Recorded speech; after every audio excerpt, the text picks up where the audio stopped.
Water is an essential for life on Earth, but all over the world we're dealing with water problems, whether it be in India where 24/7 running water is a luxury, or in Las Vegas where the water seems ending. And as population grows, these water problems will continue to grow.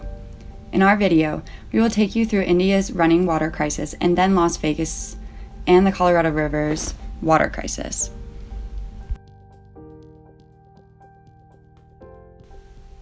Water is essential, but as population grows and more people move into cities, the simple presence of water is not enough. In order to properly supply a daily necessity to thousands of people, there needs to be a strong institution in place. Having lakes and rivers at your disposal does no good if you can't bring the water to the people who need it. India has no water shortage, but its inability to provide 24/7 running water to its major cities is crippling it. The country is modernizing at a furious pace, but its lack of water system is becoming an impediment to its own future. Out of 35 of the largest cities in India, only one has 24-hour water service. This is not due to a lack of money or a lack of technology. Instead, it's a problem of poor leadership and indifference. India, quite simply, mismanages its water, and its people have gotten used to it. As Fishman writes, Indians have adapted to human-created water scarcity. The people of India have gotten used to worrying about water. They expect it to be a struggle, and they have learned to make do. The poor line up for hours at public taps that only have running water for a few hours. Or, if they live outside cities, they have to carry water home from wells at times far from their villages. The upper middle class install illegal pumps that leach water from the main system to hoard for later. These people have 24/7 water, but it's an illusion, and still a struggle. It's, of course, nothing like the struggle that the poor face, especially those who live outside major cities and far from a well. Some have their water delivered to them by water trucks that bring tanks provided by the Delhi Municipal Water Utility, the Delhi Jal Board. The process is chaotic, each person bringing their own dirty hoses and containers and trying to collect as much water as they can. Whatever they get will be their ration for the day and maybe their family. Whether the water is clean or will make them ill is a whole other story. Millions of people in India are tied to this sort of water slavery. Their daily lives are held captive to the task of fetching water. They are forced to schedule their entire lives around water and its availability. And not everyone is so lucky to get their water delivered by the Jal Board. Those who live too far from the cities, they are forced to walk for their water. Since carrying water for the family is seen as a woman's job, many girls don't get the chance to an education. Instead, they're forced to fetch water. Because of this, 52% of India's adult women cannot read or write. This is an unintended consequence of water poverty, which can be seen in numerous ways. Fishman explains water poverty as the price of billions of people in the world's developing nations who give up education or the possibility of employment just to stand in line for hours a week, or walk for hours a day to get their water. It's the poor people whose children are dying at a rate of 100 kids an hour from diseases they catch from tainted water. 45% of Indians do not have routine access to safe drinking water. This problem is not viewed as a priority by the government, and the impoverished are the ones who are affected most, and cannot afford the illegal water pumps, and cannot afford the filtration systems, and these are the people who have the least political power to force change. It seems like an impossible problem, but India has the resources. Its government simply needs to realize that by not providing constant access to clean water, they are restricting their people from growing and are crippling India's development.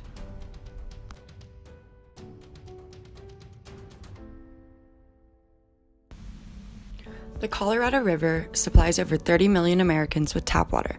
It also supplies 15% of the water needed for U.S. agriculture.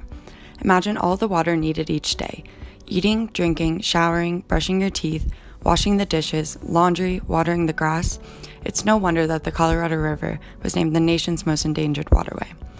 The Colorado River basin covers about 246,000 square miles, beginning at the peaks of the Rocky Mountains, flowing through the Colorado Plateau and then through the Grand Canyon, before reaching Lake Mead on the Arizona-Nevada border, and then down through Mexico and finally ending in the Sea of Cortez.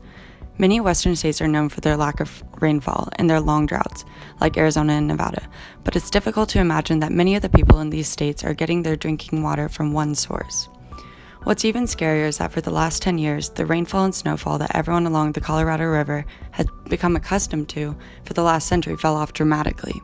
By 2010, Lake Mead was down 41% of its capacity, which is to say that the largest reservoir in America was more than half empty.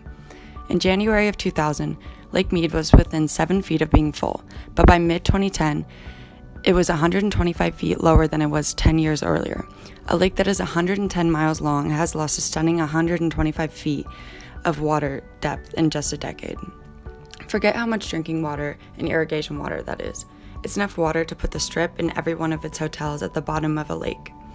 But the innumerable fountains in the hotel rooms in Las Vegas are not the only reason Lake Mead and the Colorado River Basin have been overtapped.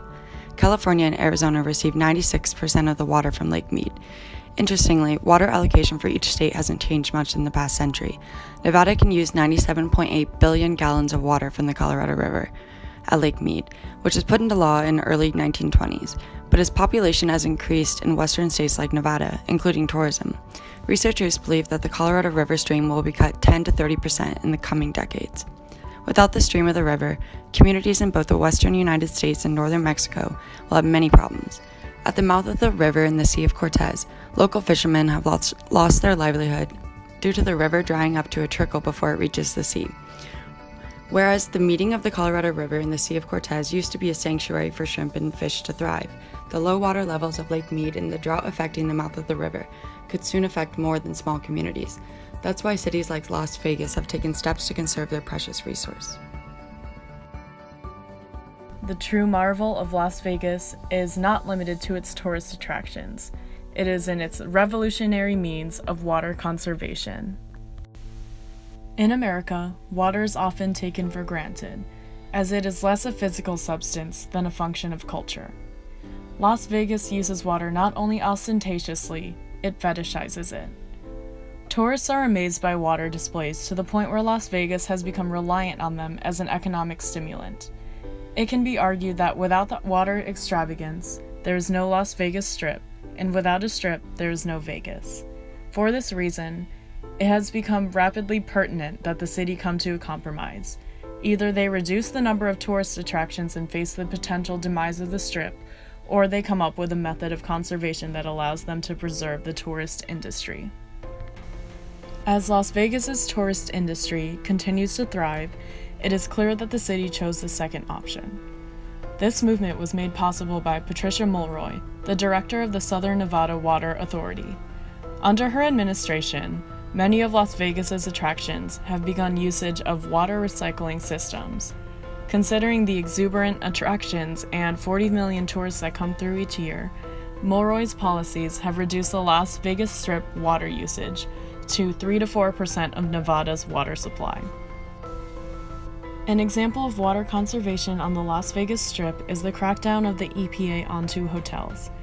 In 2014, the EPA launched the WaterSense H2O Hotel Challenge Initiative, a program designed to encourage hotels to use best practices that will save water and money while reducing greenhouse gas emissions that contribute to climate change. A request for hotel guests to skip towel washes as well as a recycled laundry system has been tremendous in contributing to Vegas's water conservation and speaks to Pat Mulroy's impact. Angel Park Golf Course is also a strong proponent of Mulroy's goal to solve the water crisis.